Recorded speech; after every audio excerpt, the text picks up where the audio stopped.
చూస్ country delight, live better. ఇప్పుడే country delight యాప్ని download చేసుకోండి. రాజకీయాల్లోకి పోవాలి, ఒక పవన్ కళ్యాణ్ సిద్ధాంతాలు నచ్చితే మనం ఇంట్లో ఉండే సపోర్ట్ చేసుకోవచ్చు, ఓటు వేయచ్చు అంత. కానీ ప్రత్యక్ష రాజకీయాల్లోకి రావడము, మీడియాల్లోకి రావడము, డిబేట్లలో పాల్గొనడము, అనడము, అనిపించుకోవడం, మీరు అనకపోయినా అంటారన్నమాట ఎన్నో మాటలు. ఇవంతా పెద్ద గజిబిజి కదా. అంటే ముళ్ళకంప మీద మన చీర ఇరికించినంత ఇగితే చిరిగిపోతుంది అది.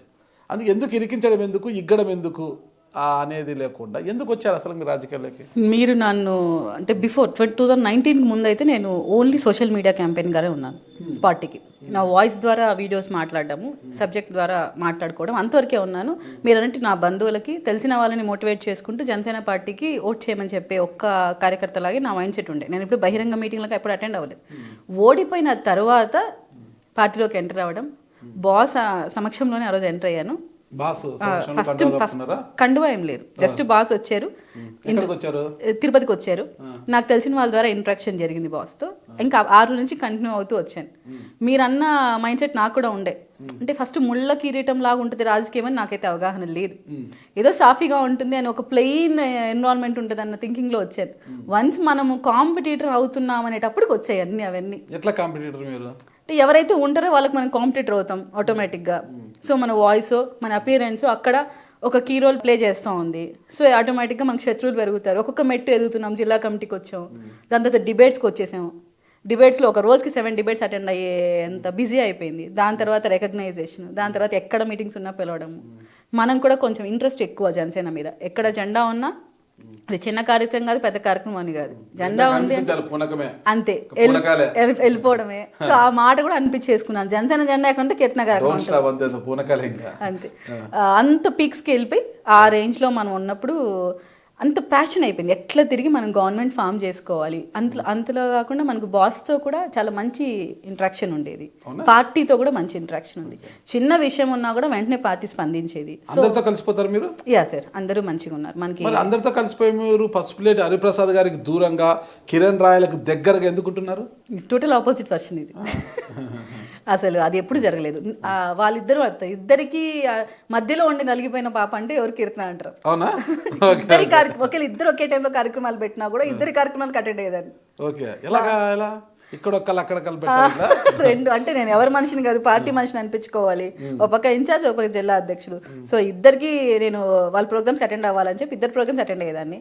దాని తర్వాత కొంచెంగా నాకు పార్టీ స్ట్రక్చర్ అర్థమైన తర్వాత పార్టీకే కన్సిస్ట్ అయ్యి నేను డిబేట్స్కే ఉండేది. కిరణ్ రాయల్ గారి ముద్ర మీపై ఎక్కువ ఉంది. కిరణ్ రాయల్ గారి వర్గం ఏమి అనేది అసలు ఎవరు చెప్పరు. నేను చాలా మంది అడిగా, వాళ్ళు అంటారేమో కానీ ఎవరు ఆ మాట చెప్పరు. అసలు కిరణ్ రాయల్ గారి ముద్ర అని అవంతా ఏం మాట్లాడాల్సిన ఇది కూడా లేదు మన దగ్గర. ఎందుకంటే నేను ఎలక్షన్ టైంలో ఆర్ఎన్ శ్రీనివాస్ అనే ఆస్పిరెంట్ని మనకు ప్రకటించిన తర్వాత సెకండ్ డేనే సపోర్ట్ చేసిన వ్యక్తి నేను. ఎందుకంటే నాకు పార్టీ ఆఫీస్ ఇన్స్ట్రక్షన్స్ వచ్చాయి. మీరు లేదు, పార్టీ ఇన్స్ట్రక్షన్స్ ఉన్నాయి. అక్కడ ఏదో బ్యానర్స్ వేస్తున్నారంటే కీర్తన గారు వ్యతిరేకంగా జరుగుతోంది, ఇది కరెక్ట్ కాదు, బాస్ ఇన్స్ట్రక్షన్స్ మీద మనం ప్రతి ఒక్కరిని వర్క్ చేయాలి అని నాకు ఇన్ఫర్మేషన్ రాగానే ఫస్ట్ వాయిస్ ఇచ్చింది నేనే. వాళ్ళ దగ్గర నుంచి నన్ను రమ్మని కాల్ చేస్తే ఫస్ట్ వెళ్ళి మాట్లాడిన వ్యక్తి కూడా నేనే. సో ఆ రోజు నుంచి ఈ రోజు దాకా నేను ఓపెన్ ఛాలెంజ్ చేస్తాను, ఒక సింగిల్ రూపాయి నేను తీసుకోకుండా వర్క్ చేశాను ఆర్ఎన్ శ్రీనివాస్ గారు. డబ్బులు అని కాదు సార్, అక్కడ నాకు తిరగాలన్నా డబ్బు కావాలి కదా. నా ఓన్ ఎక్స్పెండిచర్ నేను పెట్టుకున్నాను. అదే అన్ని డబ్బులు ఉన్నాయా? అన్ని డబ్బులు అవసరమైనంత వరకు చేశాను సార్. నాకు ఎంత అవసరం అంత. ఒకవేళ నాకు ఇంకా ఇబ్బంది ఉంది, నా గోల్డ్ నేను బ్యాంక్ లో పెట్టి కూడా చేశాను తప్ప. చెప్పాను కదా సార్, మీ ఇద్దరం పవన్ కళ్యాణ్ గారు అభిమానులే. సో మాకు అటువంటి వాటిలో డిఫరెన్సెస్ రావు. కానీ నాతో తిరిగే వాళ్ళకి న్యాయం చేయలేనప్పుడే నాకు కొంచెం డిఫరెన్స్ వస్తాయి ఎమ్మెల్యే గారితో, అంతవరకు తప్ప ఇంకెప్పుడు మాకు డిఫరెన్సెస్ లేవు. సో నేను ఎప్పుడైనా వెళ్ళానంటే ఇదో మా వాళ్ళకి ఇది చేయండి సార్, అంత పని చేసిన వాళ్ళకి ఇది చేయండి అని ఒక మాట అడుగుతాను తప్ప నాకు ఇది చేయండి నేను అడగలేదు. దేవుడి దయిస్తే ఏముంది లేదు సార్ అంతా. కానీ దాని తర్వాత నేను మొన్న కూడా నన్ను పార్టీ ఆఫీస్కి వెళ్ళినప్పుడు జనవానికి అప్పుడు అదే అడిగారు, ఎలా ఉంది కీర్తన గారు? బాగుంది, కానీ మన వాళ్ళకి న్యాయం చేయాలి ఫస్ట్ థింగ్, అదే అడుగుతున్నాం మేము. ఎక్కడ కాంట్రవర్సీ లేదు. కిరణ్ గారి మనిషి, హరిప్రసాద్ గారి మనిషి అనేది మీరు తిరుపతికి వచ్చి తెలుస్తుంది ఎవరి మనిషి అని. ఆ అమ్మాయి సింగిల్ స్టాండ్, పార్టీ స్టాండ్ అని చెప్పారు. ఎవరి మనిషి కాదు, మీరు పార్టీ మనిషి. పార్టీ కోసం శక్తివంతంగా కూడా కృషి చేస్తున్నారు.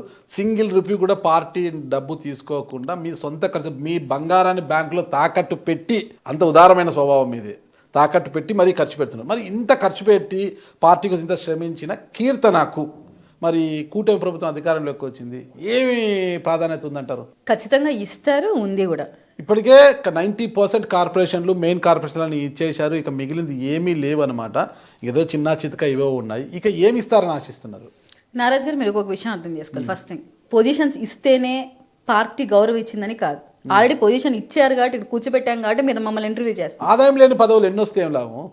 ఆదాయంతో కాదు కదా, బాస్ టీమ్ అనే మాటే ఒక ఇది కదా. సరే, ఎంతకాలం అంటూ ఇప్పుడు చదువుకుంటుంటాం, చదువుకునే సమయం వరకు మనకు ఆదాయంతో పనిలే, మనకు చదువే ముఖ్యము. చదువుకున్న తర్వాత ఆదాయం కోసం ఆలోచించే ఉద్యోగం వచ్చిన తర్వాత ఆదాయం అనేది ఆలోచిస్తాము. ఫస్ట్ చదువుకోవాలి. ఫస్ట్ మనం చదువుకునేది ఎందుకు? ఉద్యోగం కోసము. ఉద్యోగం ఎందుకు? సంపాదన కోసము. ఓకేనా? చదువుకున్న తర్వాత వ్యాపారం చేసినా సంపాదించవచ్చు, ఉద్యోగం చేసినా సంపాదించు. అల్టిమేట్గా సంపాదన కోసం ఎవరైనా చేసేది. కరెక్ట్ కదా? ఇప్పుడు మీరు రాజకీయాల్లోకి వచ్చారు, జీవితాంతం సేవ చేస్తుంటే కాదు కదా. రాజకీయాల్లోకి వచ్చిన తర్వాత మీకు ఒక పదవి ద్వారా వచ్చే సంపాదన, ఆ సంపాదనతో మిమ్మల్ని నమ్ముకున్న 10గురికి మేలు చేయాలన్న ఆలోచన, ఇవన్నీ ఉంటాయన్నమాట. నాకు సంపాదన, నాకు పదవులే అవసరం లేదు, బాస్ చెప్పాడు నేను చేస్తానంటే ఎంతకాలము ఉచిత సేవ చేస్తారు? I will accept it. But మీరు ఆలోచించాల్సింది ఏంటంటే, ఇక్కడ బాస్తో ప్రయాణం, మీరు ఆయనతో ప్రయాణం చేస్తున్నప్పుడు ఆయన ప్రజల కోసం చేస్తున్న ఇంటెన్షన్తో ఉన్నాడు కదా. మనకేమైనా చేయాలన్న ఇంటెన్షన్ ఇప్పుడు ప్రస్తుతం ఆయన ఉన్న సిచ్యువేషన్లో లేదు. మీరు రాష్ట్రం ఎలా ఉందో మీరు గమనిస్తున్నారు. ఆయన జనవరి తర్వాత కొంచెం ఫ్రీ అవుతారు. దాని తర్వాత ఎవరికి ఏం పొజిషన్స్ వేయాలో మాట్లాడతారు. ఆల్రెడీ నేను బాస్ అప్పుడు నాకే ఆయన చెప్పారు, మేడం మీరు చెప్పండి కీర్తన గారు, మీకు ఏది ఏ శాఖలో ఇంట్రెస్ట్ ఉంది, ఏం చేయాలనుకుంటున్నారు, ఏ శాఖలోనా అంటే దేంట్లో తీసుకోవాలనుకుంటున్నారు మీరు పొజిషన్స్, ఏది తీసుకుంటే మీకు బాగా చేయగలుగుతాను అన్నప్పుడు నేను ఏమన్నానంటే, అవసరం లేదు సార్, మీకు ఏది నచ్చితే అది ఇవ్వండి. సో నా డిపార్ట్మెంట్స్లో చెప్పండి అని కూడా అడిగాను. ఆయన డిపార్ట్మెంట్స్ ఆయన ఇప్పుడు తీసుకున్న దాంట్లో కూడా, సార్ మీ ఇష్టం వచ్చింది మీరు చేయండి సార్, నాదేం ఉండదు అంటే, పక్కన రోజు నా బాబానే నన్ను అడిగారు మళ్ళీ, ఎందుకు ఇలా చెప్పావు, పలాంది కావాలని నువ్వు చెప్పి అడిగి తీసుకోకెడుతున్నా అంటే, లేదండి అది స్వార్థం అయిపోతుంది, ఆయనకు తెలుసు మీకు తెలుసు అని చెప్తే, నేను నా ప్రొఫైల్ ఇచ్చినప్పుడు కూడా నేను ఏమీ రాయలేదు.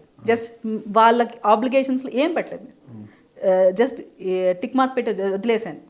నాకు మీరు ఇవ్వాలనుకుంటే నా వాయిస్కి తగినట్టుగా నేను నలుగురికి న్యాయం చేసే విధంగా ఏమి ఇచ్చినా నేను తీసుకుంటానని చెప్పాను. మొన్న కూడా నాతో మీడియా హరిప్రసాద్ గారు మాట్లాడినప్పుడు ఇదే మాట చెప్పాను. సో ఇప్పుడే ఇవ్వాలి, ఈ రోజే ఇవ్వాలనే థింకింగ్లో అయితే లేదు. ఖచ్చితంగా న్యాయం అయితే జరుగుతుంది. ఇప్పుడు మీరు ఊహించారా కీర్తన ఎన్డీఏ సమావేశాలకు పంపిస్తారని? ఆయనే పిలిపించి నన్ను పంపించారు. కళ్యాణ్ గారిని నన్ను పిలిపించి కీర్తన మనం ఎన్డీఏ సమావేశాలకు పంపిస్తున్నాం అని పంపించారు. సో అంత గుర్తింపు ఎలా ఉంది? పార్టీకి కష్టపడ్డామని తెలిసే కదా. సో పొజిషన్స్ కూడా ఖచ్చితంగా వస్తాయి సార్. మనం ఆ కంగారులో ఏమైనా మిస్టేక్స్ చేస్తామేమో కానీ ఖచ్చితంగా అందరికీ పొజిషన్స్ అనేవి ఉంటాయి. మనం తొందరపడి ఏమన్నా తప్పటడుగులు వేయకూడదు ఇప్పుడు ఈ టైంలో మాత్రం. ఎందుకంటే మనం అధికారంలో ఉన్న ప్రతి ఒక్కరి కళ్ళు మనపైనే ఉంటాయి కాబట్టి నిదానంగా ఓపికగా చేసుకుందాం. డబ్బు అంతిమ లక్ష్యం కాదు, పదవి అంతిమ లక్ష్యం కాదు. ప్రజల సర్వీస్ చేస్తుంటే ఆటోమేటిక్గా ఏదో ఒక రోజు గుర్తింపు వస్తుంది. కీర్తన గారి యొక్క ప్రస్థానము అన్నమయ్య జిల్లాలో స్టార్ట్ అయ్యి అత్తగారిల్లు చిత్తూరుకు వచ్చింది. చిత్తూరు నుంచి ఉద్యోగరీత్యా భర్త తిరుపతి జిల్లా బాలాజీ జిల్లాలో వచ్చి బాలాజీ జిల్లాలో కాపురం ఉన్నారు. భవిష్యత్తులో ఎమ్మెల్యేగా పోటీ చేయాలంటే ఎక్కడ కాడు పెడతారు మీరు? అసలు అంత దాకా మేమైతే ఊహించలేదు సార్. జస్ట్ ఇప్పటి వరకు రాజకీయంగా మనం ఒక సుస్థిరమైన స్థానంలో ఉన్నాం. దాన్ని పదిలం చేసుకుంటూ. సుమన్ టీవీలో మీ పర్సనల్ అండ్ బిజినెస్ ప్రమోషన్స్ కోసం కింది నెంబర్కి కాంటాక్ట్ చేయండి.